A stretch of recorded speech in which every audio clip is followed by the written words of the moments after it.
Magandang araw po, Magandang teacher. araw po. Okay lang po Okay lang kami. po kami. Ngayon, tatalakayin natin ang mundo ng metathesis. Ano nga ba ang metathesis?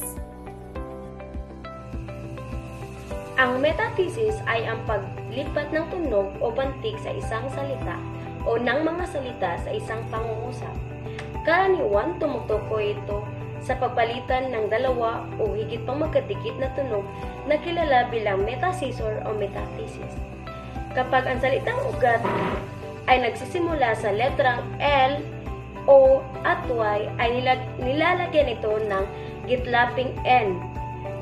Ang letrang I at N naman ay nagkakapalitan ito ng posisyon. Halimbawa, N plus lipad equals nilipad o linipad. N plus yaya equals niyaya o yinaya. May mga salitang nagkakaroon ng pagkakaltas ng punima bukod sa pagpapalit ng posisyon ng dalawang morpema. Halimbawa, tanim plus an equals taniman o tamnan.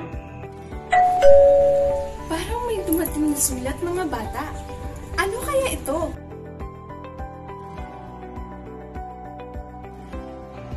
Namasyal pala kayo ng Sabado. Nakita ko yung post mo. Oo, pumunta kami sa bahay ng lola ko. Ano ginawa niyo doon? Kami ng mga pinsan ko sa may ilog, tapos kasama yung mga aso ni lola. Kamusta naman yung lola mo? Okay lang naman si lola. Matagal din namin siya hindi nabisita, kaya nung nakita niya kami, ay agad niya kaming niyakap at humiling din siya na yakapin namin siya. Ano palang nilaro niyo ng mga pinsan mo? Yun, Day, may nakita kaming bola sa bodega, kaya inutusan ako na isang pinsan ko na kuhanin yung kasi humiling yung bunsong pinsan namin na yun ang laruin namin. Ang saya naman pala ng ginawa niyo. Magkwento ka pa, dali. Ayun na nga, Day, sa kalalaro namin ng bola ay napalakas ng hagis ang kuya ko, kaya natapon ang bola sa ilog. Tapos, linangoy ng aso ni Lola, kaso hindi niya makuha yung bola. Kaya naman, nilangoy na lang din ni Kuya ang ilog para kunin yung bola at ayun, naglaro kami ulit. Grabe, ang saya niyo pala nung Sabado, no? One eternity later. Oo, sobrang saya. Yayain sana kita nung Sabado kaso parang madami kang ginagawa. Sa susunod na lang, babalik kami dun sa bahay ni Lola. Maganda dun, medyo mahangin. Nilipad nga yung love letter para sa kay Lola. Mabuti na lang at nasalo ng pinsan ko.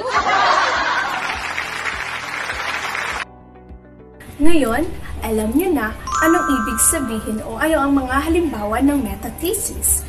Ngayon, ibalik-aral natin kung ano talaga ang metathesis.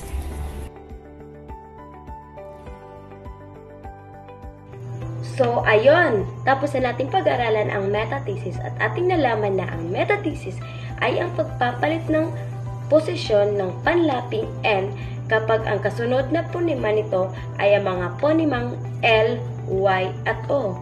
Halimbawa, laro plus N equals laruin o nilaro. Yaya plus N equals niyaya o yayain. Hanggang dito lang, mga bata. Sana may natutunan kayo sa aralin na ito. One eternity later.